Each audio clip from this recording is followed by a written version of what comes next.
Buenos dias, everybody. This is Ben Oguntala from Developing Africa Group. Today, I want to talk to you about intellectual property right and how you can make money from it.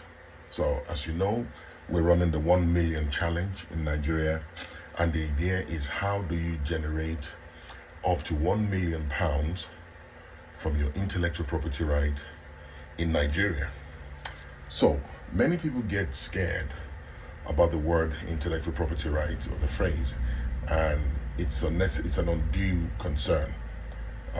You've actually seen intellectual property right in your day-to-day lives. You just never acknowledged it as such.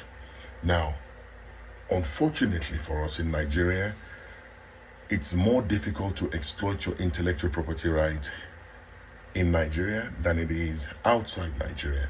So this is going to be a quick overview into what the types of intellectual property rights that you've seen in your day-to-day lives in Nigeria, and most importantly, how do you commercialize it?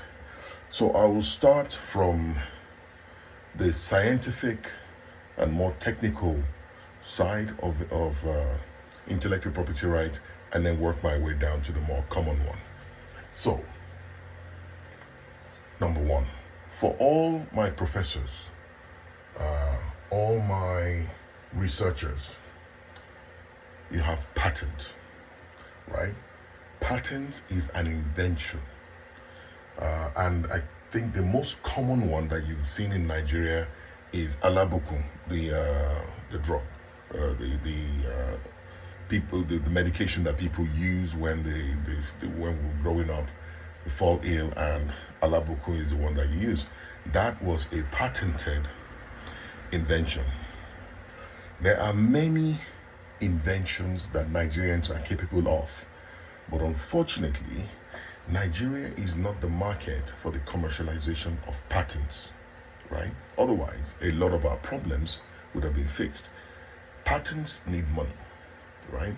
And the idea is that if you are to partner with us at Developing Africa Group, we will help you register your patent in Canada. But one thing you have to be aware of is your patent has to be unique.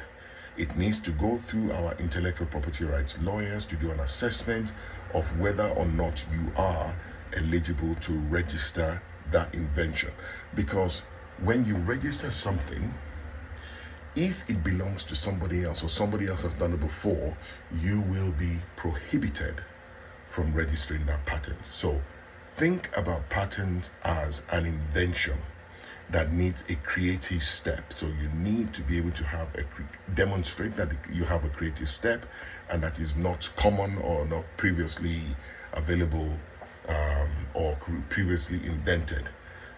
So patent is for all your technocrats.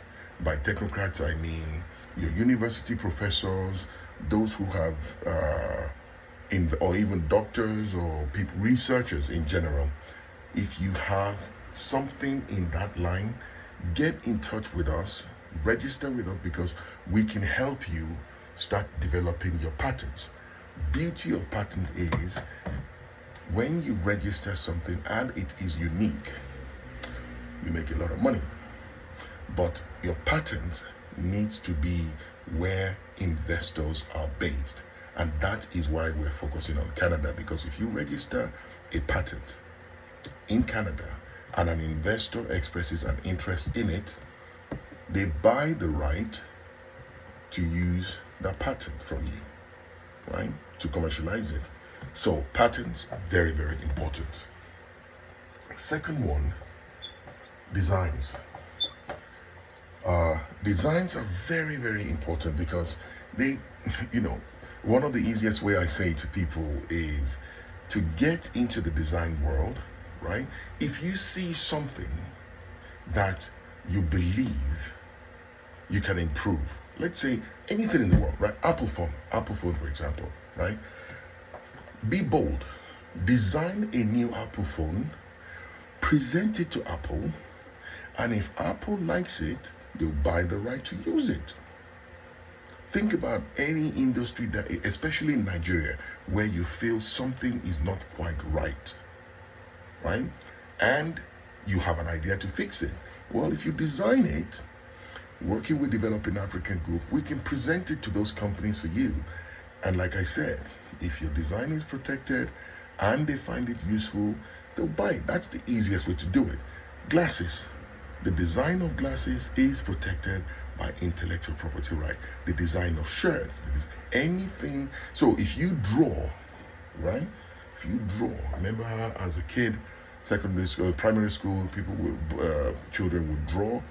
All of those are protected by intellectual property rights. So that's designs. Designs can make you a lot of money, but you need to design something for somebody that wants it. More than likely, a company, right? If you think about something that you think, I can design something that works this way, get in touch with us. We would get you close to those people who are investing in design, and that's where your money comes from. Third one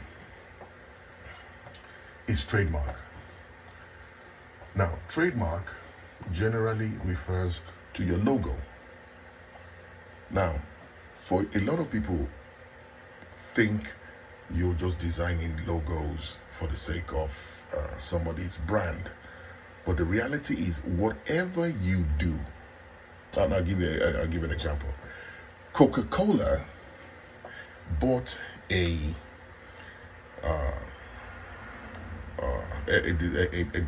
logo. Yeah, somebody created using cocoa beans, and used that cocoa beans to make Coca-Cola brand, right? So that's a farmer who just used cocoa beans to create the design for Coca-Cola. Coca-Cola bought it for a lot of money. Why? Just because a logo exists or a brand exists with an organization, you can use what you do and what you own to help them create your version of their logo, right? And that's how you sell it. You find a popular brand that's either doing business in Africa or doing elsewhere, and you create your version of their logo, right? That's the easy way to make money from trademark. Your ability to use your talent, your creativity in whatever trade that you're in to create somebody else's logo, right? And once you present that logo to them, if they like it, right? If they like it, that's a big if. But the point is, you would have jumped from not doing anything into an international brand, acknowledging your logo, acknowledging what you have done for them, buying it and putting it in their office, right? They may even use it in some of their materials to show that, hey, look, we promote small guys and this is what we've done. So trademark is not about you just creating a brand for an organization, but you using you can use corn, you can use, I don't know, whatever it is you do. You can use yam to create the logo for the company that deals with yams, right? It's about being creative. And what you want to do is to say, I will create your brand. We know you have your brand already sorted, but we can help you creative by localizing it to what we do. And that's how you get recognition, and in many cases get paid. Now, the fourth one, and the most common, is copyright, right? Now, copyright has to be expressed. You cannot protect an idea. If you have something that you want copyrighted, you have to put it down on a format, on something, right? That could be, what I am doing right now is my copyright in a video, right? So if I have an idea to create something, I may express it on a document and write it down. That is it has to be expressed. Now, music, artwork, Everything that you can most or more than likely you see people expressing is a form of copyright. If you write poems, that's a copyright. But like I said, you want to get this stuff in front of investors, right? It's crucial. Investors need to be able to see your intellectual property rights, and that is what gives you prominence. If you didn't know that some of the artwork from Nigeria created by Nigerians many years ago are some of the best-selling artwork in the world. One going for about 15 million pounds, right? Some guy drew something about somewhere in Africa, but Africans didn't pay for that art. The international market did. So don't get bogged down by the fact that you are in Africa. Working with Developing Africa Group, you can convert that talent into a form of IPR. Work with Developing Africa Group will help you register it in Canada. That way you're exposed to the international market, and then from there you get to your investors. Anyway, hope you have a good day. Hasta luego.